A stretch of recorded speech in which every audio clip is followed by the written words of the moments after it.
देखिए, आप समझ लीजिएगा, मुसलमान ने हमेशा अपने बड़े भाई यानी हिंदू को अपना नेता माना है, लेकिन हमने कभी नहीं कहा कि पूजा रुकनी चाहिए। कोई ऐसी पिटीशन या कोई ऐसी अपील हमने की हो या कहीं किसी थाने में दी हो या किसी कोर्ट में लगाई हो, ऐसा कुछ भी नहीं है। अगर सरकार ने ये कदम उठाया तो उसमें मुसलमानों का क्या दोष है मेरे भाई? आपको विरोध करना चाहिए था ना, जैसे आज कह रहे हैं ना, आप बड़े धर्म गुरु हैं, कोई छोटे मोटे व्यक्ति तो आप हैं नहीं। आपकी बात इस्लाम के मानने वाले मानते हैं। आप मुझे बताइए, हिंदू पूजा का विरोध कर रहा है तो मुसलमान क्यों करेगा भाई? नहीं।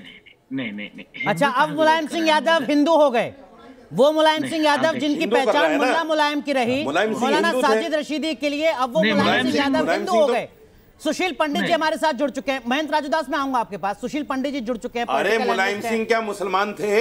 अरे सर, आप ही तो कहते थे कि मुलायम सिंह यादव मुल्ला मुलायम है, और वही मुलायम सिंह यादव कहते थे कि और कासिम को गोली चलानी पड़ेगी तो चलाऊंगा। अब हिंदू हो गए, अरे इसका क्या मतलब हुआ? मैं आपको सेलेक्टिव अप्रोच बता रहा हूँ। साजिद रशीदी, दिवंगत मुलायम सिंह जी पूरा को सम्मान, लेकिन मरने के बाद में आप ऐसे आक्षेप लगाएंगे? क्या होता है ये तो राजनीतिक इतिहास से नहीं बदला जा सकता। मरने के बाद ऐसे आक्षेप लगाएंगे?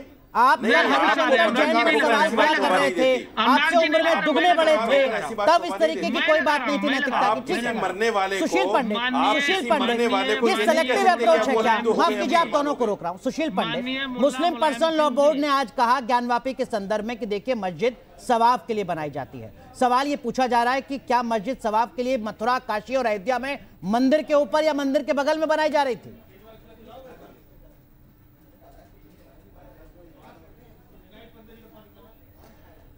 अनुराग जी, इनको पूरी दुनिया में और कोई जगह नहीं मिली सिवाय हिंदुओं की सबसे पवित्र जगहों के, जहां पर ये हमारे मंदिरों के सर पर मस्जिदें लाद दें। और आप उस व्यक्ति से तर्क कर रहे हैं, दलील कर रहे हैं, जिसने राम मंदिर के विषय में सार्वजनिक रूप से कहा है कि जिस दिन मुसलमानों की सत्ता आएगी वो इस मंदिर को ढहा देंगे। नहीं, वो खारिज कर रहे हैं। वो कह रहे हैं कि मैंने ऐसा मैंने अपने कानों से सुना है, आंखों से देखा है,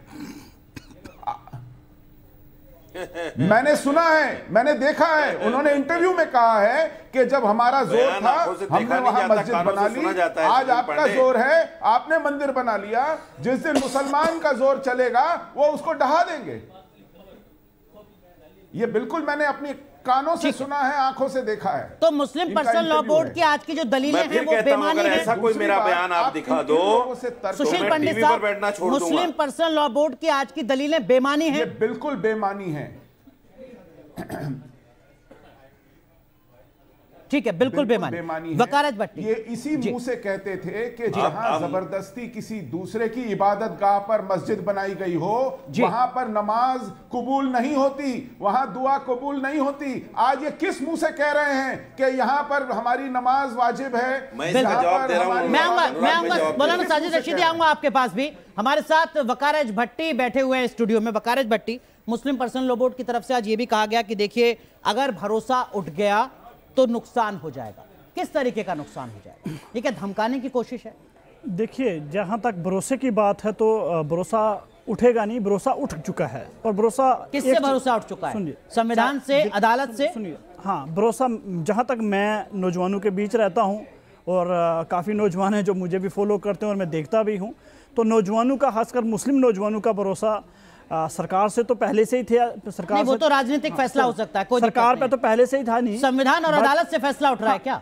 संविधान पे तो भरोसा था, लेकिन आज के टाइम में हमें अदालतों के ऊपर कहीं ना कहीं भरोसा बहुत कम हो रहा है, क्योंकि अदालतों के जो फैसले हैं ना वो एक तरफा आ रहे हैं।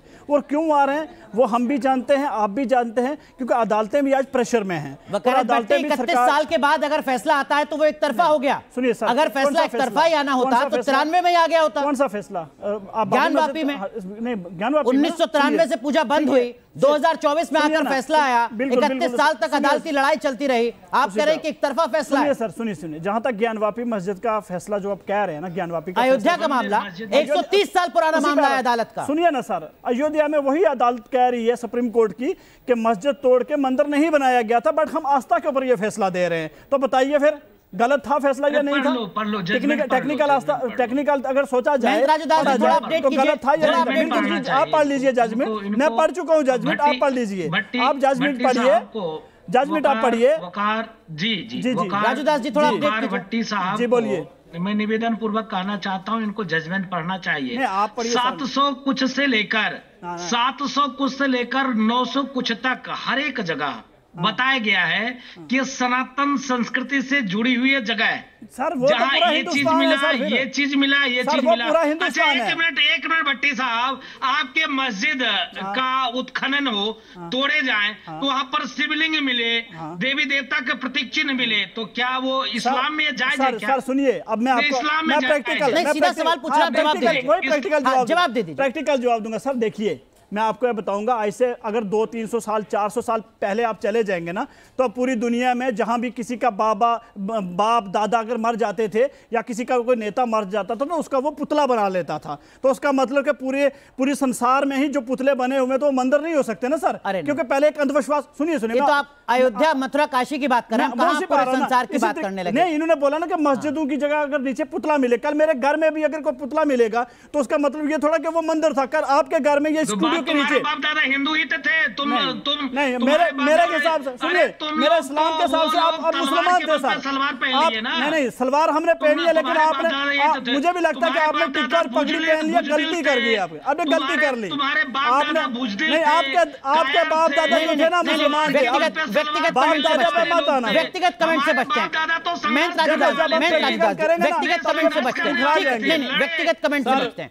लेकिन मौलाना साजिद रशीदी, मैं 30 सेकंड में जवाब दूं। जी जवाब दीजिए। ये आगे मैंने प्रैक्टिकल इनको जवाब दिया और ये आगे माँ बाप दादा के ऊपर। नहीं, अगर मुस्लिम पर्सनल लॉ बोर्ड ये कह रहा है कि भरोसा उठ गया तो नुकसान हो जाएगा, किस तरीके का नुकसान होगा? उसी पे जवाब देता हूँ। मैं एक चीज पूरे देश को कह दूंगा, आज पूरा देश मुझे सुन ले, और ये मैं अपनी तरफ से बोलना चाहता हूँ, पूरे नौजवान मुसलमानों की तरफ से बोलना चाहता हूँ, मेहरबानी करिए, अगर आपको मंदिर बनाने हैं ना तो सर हमारे घर ले लीजिए, हमारी जमीनें ले लीजिए, वहाँ जितने मंदिर की जमीन मंदिर को नहीं दे रहे, मंदिर बनाने के लिए आप कह रहे हैं कि हमारी जगह ले लीजिए, हमारा घर ले लीजिए।